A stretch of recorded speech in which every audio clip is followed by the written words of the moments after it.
राधे राधे, जय श्री कृष्ण। आप सभी का स्वागत है मेरे YouTube चैनल लड्डू गोपाल पर। आज बरुथनी एकादशी है और बरुथनी एकादशी पर मैं भगवान से प्रार्थना करती हूँ कि आप सभी लोग अपने जीवन में स्वस्थ एवं मस्त रहें। तो बरुथनी एकादशी पर लड्डू गोपाल जी की क्या सरल विधि से कैसे पूजा की जाती है, उनका क्या से स्नान कराना चाहिए और उनको क्या आज के दिन भोग लगाना चाहिए, इस चीज़ को मैं आज इस वीडियो में आप लोगों के साथ शेयर करूंगी। तो चलिए इस देखते हैं कि लड्डू गोपाल की बरुथनी एकादशी पर सरल विधि से पूजा हम लोग कैसे कर सकते हैं। तो उसके लिए सबसे पहले उनको एकादशी के अवसर पर स्नान की तैयारी करनी चाहिए। तो स्नान के लिए इनको सबसे पहले पंचामृत से स्नान कराना चाहिए। पंचामृत जो 5 या 7 चीज़ों से आप मिला करके इनको स्नान करा सकते हैं। तो सबसे पहले सादे जल से लेकर के इनके हाथ पैर को धुलवा देना चाहिए और फिर उसके बाद पंचामृत की जो सामग्री है, सबसे पहले मैं घी से स्नान करा रही हूँ। घी से स्नान कराने के बाद उसके बाद मध, जिसको हम लोग शहद भी कहते हैं, उससे स्नान कराना चाहिए। क्योंकि पंचामृत जो है 7 चीज़ों से मिलकर बनती है। उसके बाद शक्कर से स्नान कराना चाहिए। शक्कर से स्नान कराने के बाद हमें दूध दही से स्नान कराना चाहिए और उसके बाद दूध से स्नान कराना चाहिए। क्योंकि इस पंचामृत ये स्नान जो पंचामृत इनके स्नान कराने से जो ये पंचामृत बनेगी, ये सभी परिवार के सदस्यों के बीच इसको भी वितरण करना चाहिए। इसके बाद ये फल है, फल से मैं स्नान कराई हूँ। उसके बाद गंगा जल से स्नान कराएं। जैसे पंचामृत से स्नान कराने से क्या होता है कि लड्डू गोपाल चमकते रहते हैं।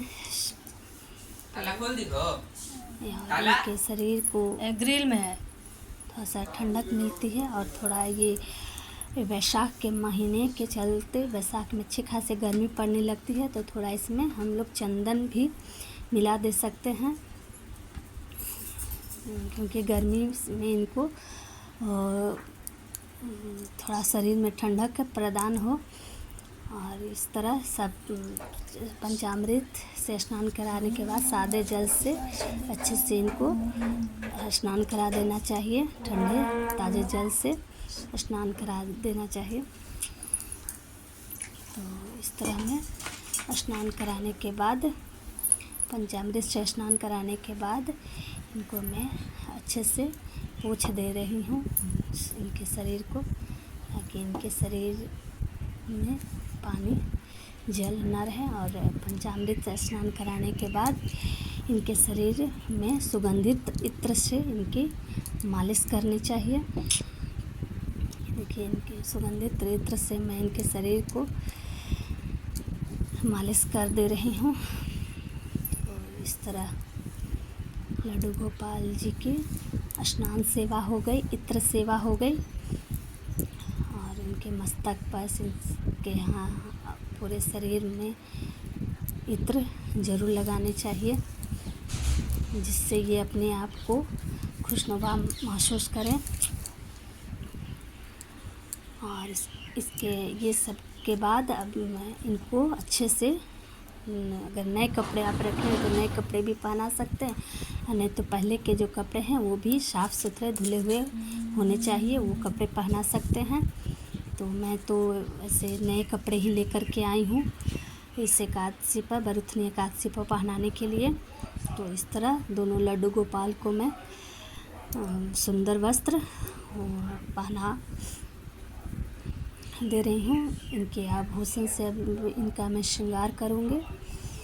आभूषण हो गए, कंगन हो गए, ये सब इनको दोनों लड्डू गोपाल जी को सुंदर सा श्रृंगार करके इस तरह इनको कंगन पहना देंगे।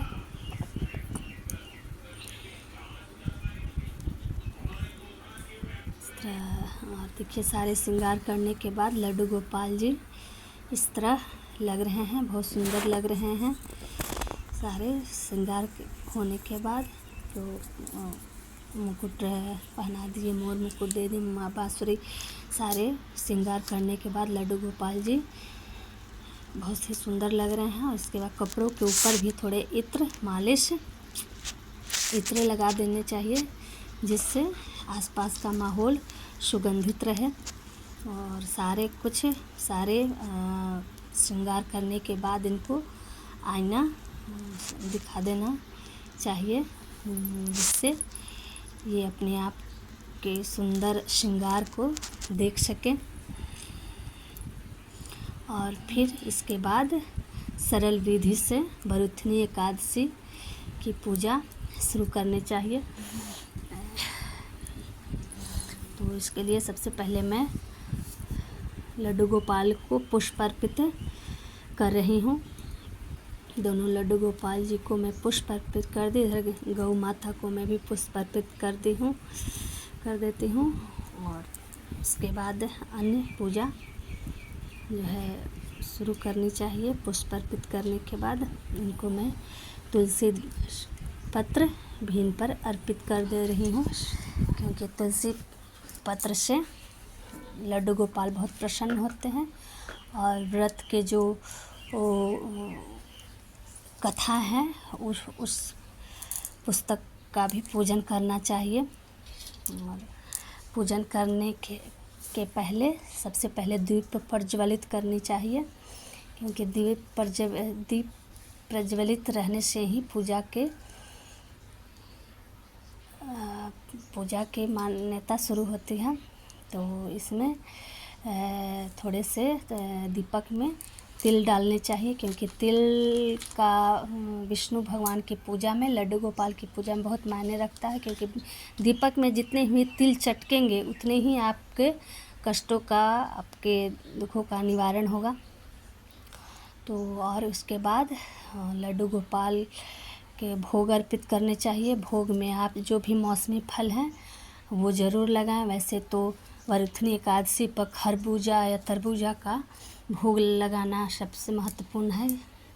तो मुझे तो खरबूजा नहीं मिले, तरबूजे मिले हैं, जिसके मैं भोग लगाई हूँ। और इस तरह मैं गौ माता को भी भोग लगा दे रही हूँ। और इस तरह सरल विधि से आप बरुथनी एकादशी की पूजा, लड्डू गोपाल की पूजा कर सकते हैं। और वैशाख माह में अच्छी खासी गर्मी पड़ने लगती है, तो इसके लिए लड्डू गोपाल जी के लिए आप मटके में जल भर के रखें, जिससे ये जल ठंडा रहे और लड्डू गोपाल उस ठंडे जल का सेवन कर सके। और सारे कुछ होने के बाद अच्छे से इनके आरती करनी चाहिए। देखिए सब मैं इनको आरती कर रही हूँ। आरती करनी चाहिए, कथा पढ़नी चाहिए। कथा पढ़ने के लिए आप हाथ में पुष्प और तिल ले लेना चाहिए, क्योंकि खाली हाथ नहीं पढ़ना चाहिए। राधे राधे, जय श्री कृष्णा। वैशाख माह कृष्ण पक्ष बरुथनी एकादशी की कथा। जय बोल श्री हरि विष्णु भगवान की जय, लक्ष्मीपति नारायण भगवान की जय। अर्जुन ने कहा, हे प्रभु, वैशाख माह के कृष्ण पक्ष के एकादशी का क्या नाम है तथा उसका क्या विधान है, और उससे किस फल की प्राप्ति होती है, सो कृपा पूर्वक विस्तार से बताएं। अर्जुन की बात सुन श्री कृष्ण ने कहा, हे अर्जुन, वैशाख माह के कृष्ण पक्ष की एकादशी का नाम बरुथनी है। यह सौभाग्य प्रदान करने वाली है। इसका उपवास करने से प्राणी के समस्त पाप नष्ट हो जाते हैं। यदि इस उपवास को दुखी सधवा स्त्री करती है तो उसे सौभाग्य की प्राप्ति होती है। बरुथनी एकादशी के प्रभाव से ही राजा मांधाता को स्वर्ग की प्राप्ति हुई थी। इसी प्रकार धुंधमार आदि भी स्वर्ग को गए थे।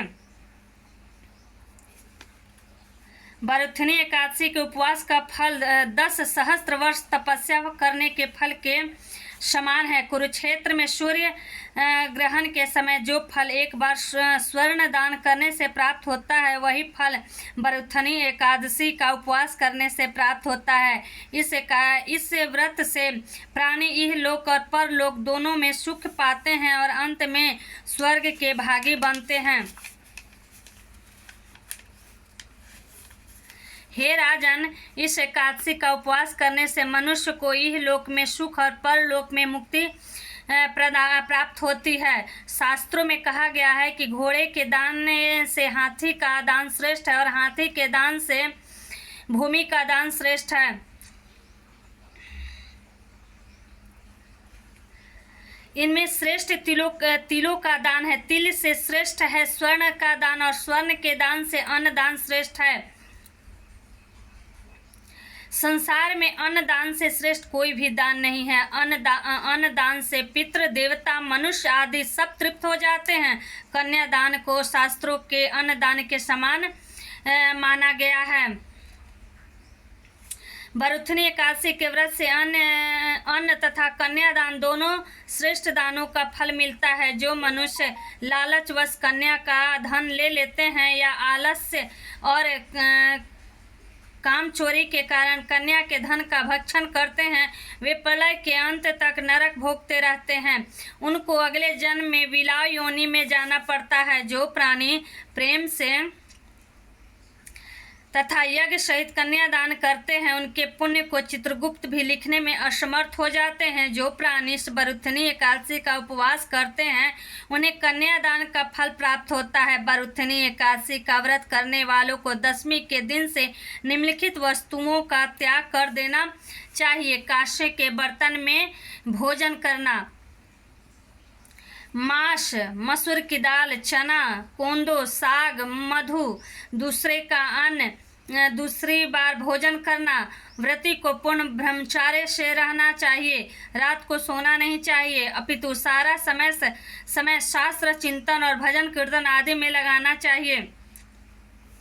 दूसरों की निंदा तथा नीच पापी लोगों की संगत भी नहीं करनी चाहिए। क्रोध करना या झूठ बोलना भी वर्जित है। तेल तथा अन्य भक्षण की भी मनाही है। हे राजन, जो मनुष्य इस एकादशी का व्रत विधान पूर्वक करते हैं, उन्हें स्वर्ग लोक की प्राप्ति होती है। अतः मनुष्य को निकृष्ट कर्मों से डरना चाहिए। इस व्रत के महात्म को पढ़ने से 1 सहस्त्र गोदान का पुण्य प्राप्त होता है। इनका फल गंगा स्नान करने के फल से भी अधिक है।